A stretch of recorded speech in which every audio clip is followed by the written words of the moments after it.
بسم اللہ الرحمن الرحیم۔ السلام علیکم ورحمۃ اللہ وبرکاتہ۔ عابد راجہ چینل کی طرف سے آج میں آپ کو ایک ایسی دعا بتاؤں گا جس کے لیے نبی اکرم صلی اللہ علیہ وسلم کہتے ہیں اگر آپ نے یہ پڑھ لی تو گویا تمام مخلوق کی تعریف کو شامل کر لیا۔ اس سے پہلے میں اپنے تمام دوستوں سے گزارش کروں گا کہ اگر چینل کو ابھی تک سبسکرائب نہیں کیا تو ضرور کر لیں تاکہ ڈیلی ویڈیو آپ لوگوں تک پہنچ سکے۔ تو سٹارٹ کرتے ہیں آج کا لیسن۔ بسم اللہ الرحمن الرحیم۔ یہاں آپ صلی اللہ علیہ وسلم نے فرمایا جو شخص بستر پر سونے آئے اور یہ دعا پڑھے تو اس نے گویا تمام مخلوق کی تعریف کو شامل کر لیا۔ تو سٹارٹ کرتے ہیں۔ بسم اللہ الرحمن الرحیم۔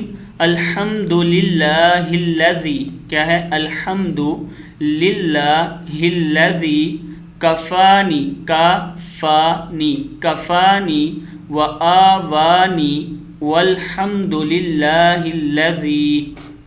پھر پڑھتے ہیں الحمد للہ الذی کفانی و آوانی والحمد للہ الذی اطعمنی، اطعمانی، اطعمنی وسقانی، قاف زبر الف قا، وسقانی والحمد للہ الذی، کیا ہے؟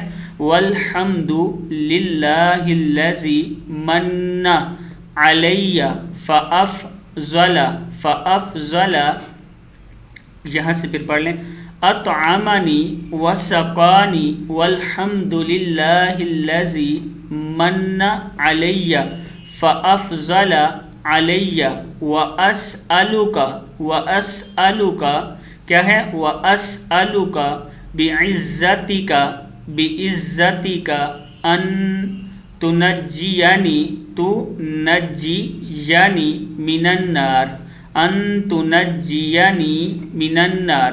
ایک بار پھر پڑھ لیں الحمد للہ الذی کفانی و آوانی والحمد للہ الذی اطعمنی وسقانی والحمد للہ الذی من علی فافضل علی واسألک بعزتک ان تنجینی من النار۔ صدق اللہ العظیم۔ اس ویڈیو کو آگے شیئر ضرور کریں۔